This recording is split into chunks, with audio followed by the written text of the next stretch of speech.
Hi guys, welcome to my channel. That feels a really weird thing to say. This is exciting. Welcome to my booktube channel. So I'll give you a very quick introduction to me. I don't know why I'm doing this in my hands. I'm Lucy. I am 27, very nearly 28. I live in the UK. I am a total book addict. I can't cope with life if I don't have a book on the go. Can't deal with a day without reading. And I actually run a fashion and lifestyle channel over here on YouTube, which I will link in the cards above and also in the down bar if anyone is interested. But I just wanted somewhere where I could come and talk about books because they are like my biggest passion in life. I love reading, as I've already said, and yeah, I just really wanted to have somewhere where I could just come and talk about books and have it feel like kind of a more like low-key safe space, I guess, where I can just talk about something that I'm really passionate about with other hopefully like-minded people. So with that, welcome to my first video. I thought I'd kick things off by doing a little monthly TBR video for you. I was going to do just like a generic introductory tag, but I don't know, I just wasn't feeling it, so we're going to do a TBR. I honestly have so many videos planned for this channel already. I feel like it's reinvigorating my creative side a little bit, which is so good because I don't know, the start of this year I was not feeling particularly creative, so this is doing good things for me already. So if you like the idea of reading vlogs, kind of monthly TBRs and wrap-up videos, some challenges, all that kind of stuff, please do make sure you hit the subscribe button because it would be a joy to have you follow along on this little journey that I am embarking upon. Anyway, all that aside, let's go on with the video. So I am doing like a challenge this year whereby I want to read, I'm not trying to do the full list in one year, but I'm starting to work my way through a 100 books to read before you die list that I found online. I will link that also in the down bar for you so you can see what I'm reading. I didn't want to try and force myself to read all 100 books in one year because there are some big books in this list, and things like the Iliad and War and Peace, and I even have to read The Art of War.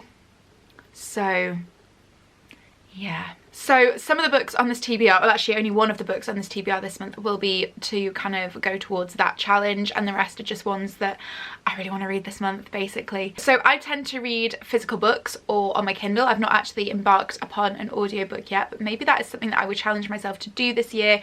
I kind of like the idea of listening to an audiobook while I drive, but I also feel like then I will get sucked into the book and I will want to listen to it while I'm working as well, and then I'll probably end up getting absolutely no work done. So I don't know, we'll have to see where we go with that, but for now it will either be a Kindle or it will be a physical book. So I thought I'd start off with the books I'm going to be reading on my Kindle. I have the Kindle Fire in case anybody is wondering, and the first book's one that I'm actually currently reading. It's called Ohio by Stephen Markley, and it basically follows a group of high school graduates from a very small town called New Canaan in Ohio, and all of these students have kind of gone their separate ways after high school. Some of them have left the town, some of them have stayed, and it just follows on with kind of their life and how they've developed as people ever since they've graduated. So there have also been some kind of tragedies. There's been a murder that never was that's happened, and there's a lot. One evening, coincidentally, a group of these students kind of converges back upon the town. So some, like I say, have never left, and some have kind of returned for various different reasons, and they're all kind of starting to meet up again and reconnect, and it's just very, very interesting. There's been a lot of tragedy, there's a lot of talk of war. This is set around the Iraq War, so obviously that's kind of plays a heavy theme within the narrative, and I'm really enjoying it. So I'm not going to give too much away because obviously I will talk about this in more depth within my wrap-up video. I also need to get used to talking about books in depth, by the way, so I do apologise if my kind of summaries are a little bit terrible in this video. We'll get there. But yeah, I'm really enjoying it so far. It's actually moved me to tears at one point, which I find really difficult for a book to do. So yeah, I'm really enjoying it, and that is the first book that I will be reading this month. So I quite like to branch out on my genres a little bit. I used to read exclusively YA fantasy pretty much. Now I'm kind of moving into some contemporary fiction, some kind of new adult, some adult, all that kind of stuff. This month I wanted to read a little bit of romance. So the first romance book I've put on my list is Wall Street Titan by Anna Zares. I know absolutely nothing about this book, so I'm not even going to try and give you a summary. I basically just downloaded it on my Kindle because it was a fairly cheap price, but I feel like it's going to follow the kind of very common romance trope whereby it's some poor unassuming girl gets a job in some corporate office in America, falls in love with the big boss who is a complete asshole to her, and then eventually they have lots of steamy sex. This is what I'm imagining will happen. I will let you know in my wrap-up video if I'm correct, but I've got a hunch I probably am. But sometimes I just really enjoy reading books like that. I feel like they are a nice kind of step away from reading kind of more heavier thought-provoking topics or like intense fantasy books. So yeah, I'm quite excited to get stuck into it actually, and I feel like it's going to be quite a quick read. So I'm also going to be embarking upon finishing the Ember in the Ashes trilogy by Sabaa Tahir this month, and with A Reaper at the Gates. For some reason I've put off finishing this trilogy, and I don't know why, because I read An Ember in the Ashes at the start of last year, and honestly it was one of my favourite books of the year. And then I read the second one, whose name currently escapes me, and just didn't love it quite as much. So I don't know if that's kind of put me off reading the third one, or if it's just that like there's a part of me that doesn't want this journey to end. I'm not sure. But basically it's obviously going to kind of wrap up the characters' journeys, and because it's the last one in a trilogy, I'm definitely not going to tell you about it in any great detail. But if you like kind of YA fantasy, I would highly recommend An Ember in the Ashes if you've not already read it. It's just a very fun read. I actually do think it's the best out of all of them so far, and I don't know if that's because I quite like a school or academy setting, and obviously it is set within that kind of format at the beginning. Like I don't know if that's why, but I do really enjoy that book. So I'm excited to see how it wraps up. I'm not sure where it'll be going. Obviously the last one was left on kind of a cliffhanger as well, so it'll be interesting to see what happens, but I am wanting to kind of put that trilogy to bed this month. Okay, last on my Kindle list is White Bones by Graham Masterton. So I downloaded that book probably when I first got my first Kindle, so we'd be looking at like nearly 10 years ago, and I've just not read it because this was at a time when I was reading a lot of thrillers and a lot of crime fiction, and I just kind of fell out with the genre a little bit because I felt like I'd read that much of it that it was becoming so predictable, and I was starting to kind of guess the twists and where they would come, and like guessing who'd committed the crime or whatever, and it kind of was spoiling reading them for me. So I took a break from thrillers for quite some time, but because I've had this like in my unread section on my Kindle now for so long, I just figured it's time to clear it off and to read it. So we're gonna do it, and I believe it follows the solving of a crime whereby it's a load of girls in a mass grave, and that's kind of all you know.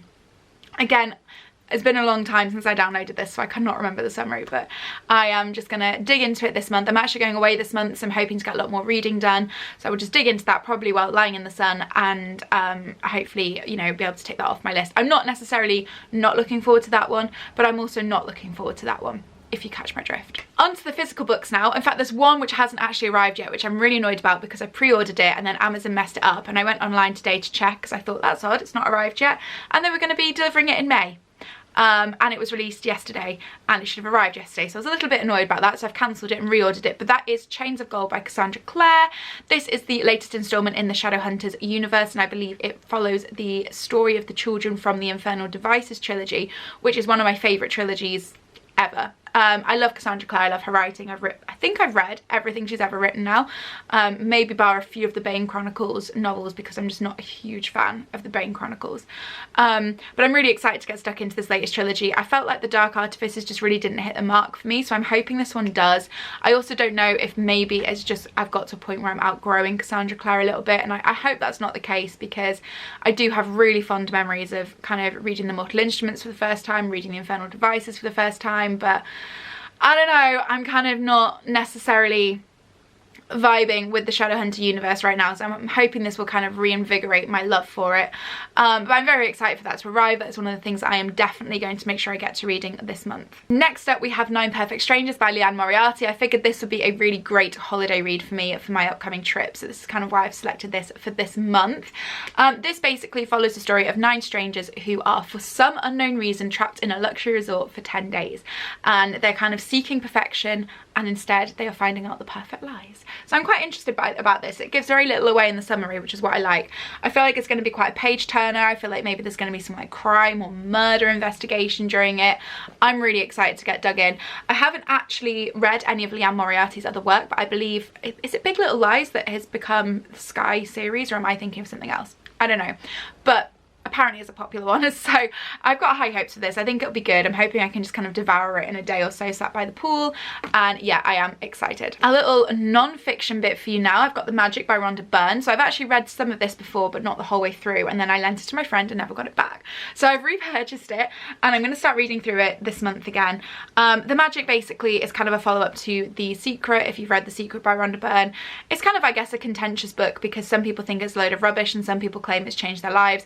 I don't know where I sit with it, I'll be honest. I feel like it's a great thing to read to change your mindset, and I think that having a more positive mindset in general can only be a good thing. So I'm not kind of gonna say that it changed my life, but I think it's definitely helped me with some things. The Magic basically just kind of goes a little bit deeper into the teachings of The Secret and gives you kind of daily exercises and stuff to do to kind of change your mindset and change your lifestyle within the period of a month. So I actually intended to start this on March the 1st and I haven't done, but considering it's only 4 days in as I'm filming this, I think I'll probably start this today, and then obviously continue with it for the rest of the month and just see where I get to with it. I have another of her books, I think it's called The Power, on my TBR pile that's all to do with work as well, so I'm hoping to kind of read this and then read that and just kind of keep that positivity vibing through at the start of this year. I did actually read The Secret at the start of this year as well, and I really needed to at the time. So I find reading her books is never anything other than a positive experience, and whether or not you kind of believe in it, I guess, is up to you. But I like it, and yeah, I'm quite excited to get stuck back into it and just seeing if it makes a difference to me and my mindset this month and kind of what I want to achieve. On to a little classic now. So this is obviously going to count towards my 100 books to read before I die challenge, and this is The Picture of Dorian Gray by Oscar Wilde. So essentially Dorian Gray gets this portrait painted of him, and he is so enthralled by what he sees within this portrait that he essentially sells his soul for eternal youth. And it's interesting because obviously while he never ages, the portrait of Dorian Gray actually shows the wear and tear on his body. This is all I know of this book. Obviously it's an incredibly famous book. Obviously it's a classic. I mean, how many times can I say obviously in a sentence? But I've never really delved into the classics before, which is another reason why I really wanted to try this 100 books to read before you die challenge. So I'm really excited to get to this one. I actually was going to read War and Peace next for it, but I just couldn't bear how thick it is, so I figured I'd start with a nice easy read, or so I hope. I've heard some good things. I've heard a lot of people really enjoy this even now, and it's quite a compelling read and quite an interesting read, so I think, yeah, I'm looking forward to getting stuck in, and I'll be looking forward to kind of sharing my thoughts with you as well. I'm kind of tempted to do a little reading vlog of my experiences with some of these classics, so if that is something that you think you'd like, if you watch this video, let me know in the comments, because I can definitely film that. But yeah, I'm excited to get stuck into this. I'm nervous to get stuck into this, but I think it's going to be an experience, so yeah. I've definitely saved the best till last, okay, because, I mean, okay, when your favourite author releases a new book, you just kind of have to, don't you? And I just didn't want to wait to read this. I pre-ordered this and it arrived on the day it was released, and I've struggled so hard with not picking it up yet, but I'm determined to finish a higher before I do. But that is House of Earth and Blood by Sarah J Maas, which is the first in the new Crescent City series, I want to say. I don't know if it's supposed to be a trilogy or a series. So this is, I believe, her first new adult book. It's supposed to not fall into the YA category anyway.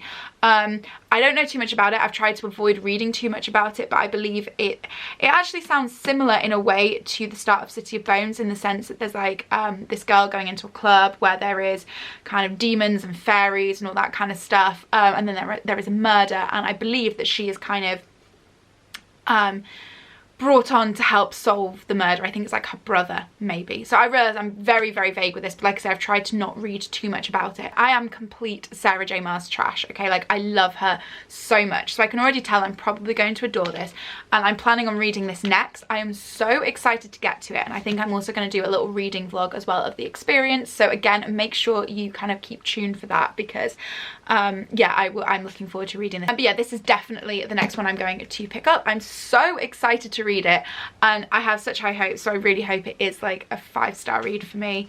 But like, look at the end pages, are beautiful in this edition, and then there's like a map at the front, and I'm honestly so excited. Look at that. Yeah, I'm gonna stop now because I'm actually getting sad that I can't read this yet. So that is my first TBR video, my first booktube video. I hope you have enjoyed it. If you have, please do give me a thumbs up. Let me know in the comments what you'd like to see from me, what you're reading this month, if you've read any of these. We'll try and keep the comment section spoiler free if we can, just so that obviously anybody who is wanting to read these books doesn't accidentally get spoiled. And yeah, I really hope you guys join me on this fun and exciting little journey. If you do, please hit the subscribe button, it would mean the world, and I will see you very soon in another video.